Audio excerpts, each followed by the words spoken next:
शांति अनुभव गाथा इस पुस्तक में आज हम पढ़ेंगे। बाबा ने कहा, बच्चा कभी किसी की निंदा नहीं करेगा। इस विषय पर ब्रह्मा कुमार मोहन सिंघल भाई आबू पर्वत अपने अनुभव इस प्रकार सुनाते हैं। तो चलिए आज हम इसे पढ़ते हैं। जब मैं ज्ञान के संपर्क में आया तब लखनऊ यूनिवर्सिटी में बीएससी अर्थात प्रथम वर्ष कर रहा था।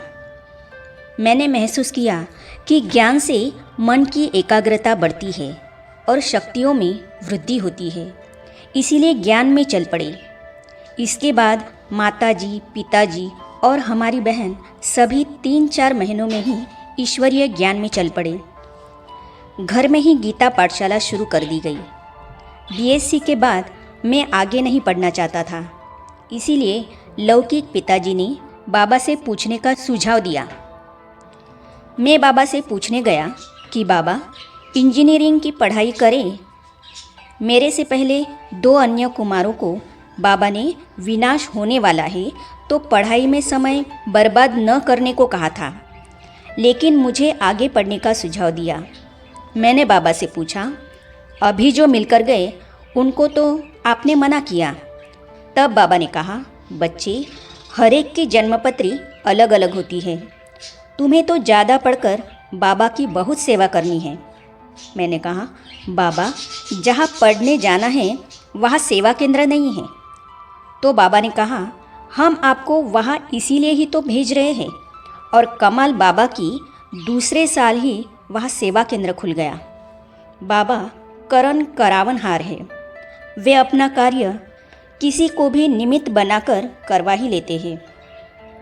अगर यह कार्य हमसे होता है तो हमारा भाग्य जमा होता है। श्री के स्थान पर मोहन। बाबा से मेरी पहली मुलाकात सन 1962 के अंत में हुई थी। उस समय बाबा कानपुर में आए हुए थे। लखनऊ से सभी ब्रह्मा कुमार भाई बहनें बाबा से प्रत्यक्ष मुरली सुनने तथा नयन मुलाकात करने बस करके कानपुर आए थे।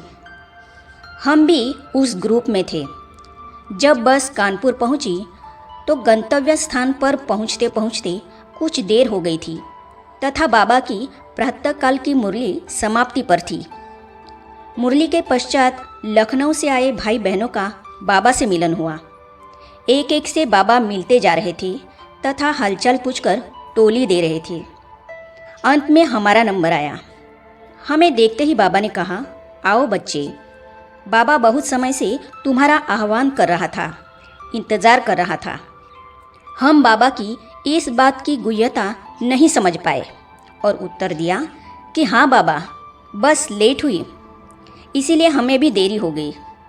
बाबा ने फिर वही महावाक्य दोहराया तथा आभास कराया कि बाबा का मतलब हद से नहीं बल्कि बेहद से है तथा पूरे कल्प व संगम युग के संदर्भ में बाबा कह रहे हैं। मिलन के दौरान बाबा ने मुझसे नाम पूछा। मेरे शरीर का नाम तो मोहन श्री था, जो मैंने बाबा को बताया। बाबा ने फिर पूछा, क्या नाम बच्चे? मैंने कुछ ऊंची आवाज़ में वही बताया। बाबा इतने रमणीक थे कि उन्होंने सबको आवाज़ देकर बुलाया, दीदी आओ, कुमार का आओ, गंगे आओ, देखो बाबा को एक बच्चा मिला है जो बाबा से भी महान है, ऊंच है। नया नया ज्ञान में होने के कारण मैं कुछ समझ नहीं पाया। फिर बाबा ने ही समझाया, देखो बच्चे, अभी तो बाबा भी अपने नाम में श्री नहीं लगा सकता, क्योंकि श्री तो देवताओं के लिए कहते हैं, जिनकी आत्मा व शरीर दोनों ही पवित्र होते हैं। अभी तो इस समय न किसी की आत्मा पवित्र है और न ही शरीर, इसलिए कोई भी श्री कहलाने का अधिकारी नहीं। आज से बाबा आपको मोहन नाम देते हैं और अब आपको श्री जैसा बनना है, समझा? बाबा ने पहली मुलाकात में ही जैसे मुझे अपना पूरा लौकिक अलौकिक परिचय दे दिया। बाबा ने बड़े प्यार से गले लगाया, गोदी दी, सिर पर हाथ रखा तथा टोली खिलाई।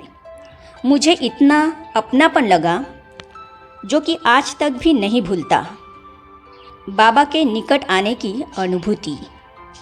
सन 1963 में Indian school of mines engineering college Dhanbad में चयन होने के पश्चात वहाँ पढ़ाई के लिए जाना था। जाने से पूर्व बाबा से पूछा कि धनबाद में तो कोई अपना सेवा केंद्र नहीं है तथा हॉस्टल में रहना व खाना पड़ेगा तो अन्न दोष लगेगा। बाबा ने कहा कि बच्चे, दृष्टि देकर बाबा की याद में खाओगे तो वह भी शुद्ध हो जाएगा। जब हम बाबा की याद में पवित्र सृष्टि का निर्माण कर सकते हैं तो क्या भोजन को पवित्र नहीं बना सकते? एक तरफ तो बाबा ने लौकिक अलौकिक पढ़ाई पढ़ते हुए ज्ञान में चलने का साहस दिया, ज्ञान मार्ग का स्पष्टीकरण दिया, और दूसरी तरफ निकटवर्ती सेवा केंद्र सिंदरी से भी सहयोग मिला।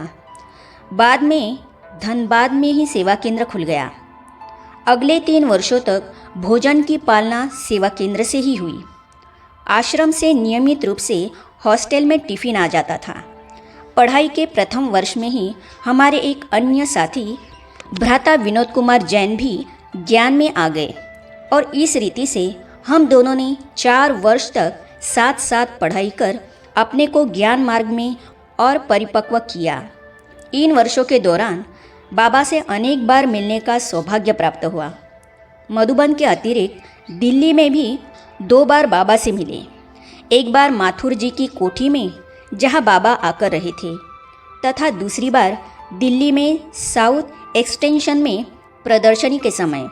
हर बार बाबा के निकट और निकट आने की अनुभूति होती रही। आगे हम पढ़ेंगे, हर सप्ताह आता था बाबा का पत्र। तो इन अनुभवों को हम पढ़ेंगे अगली कड़ी में। तो ये जानने और पढ़ने के लिए इस चैनल को सब्सक्राइब करने के साथ ही साइड में जो बेल आइकॉन है उसे भी क्लिक कीजिए ताकि आने वाली सभी वीडियो और अब तक की सारी वीडियो आप तक पहुंचती रहेगी। ओम शांति।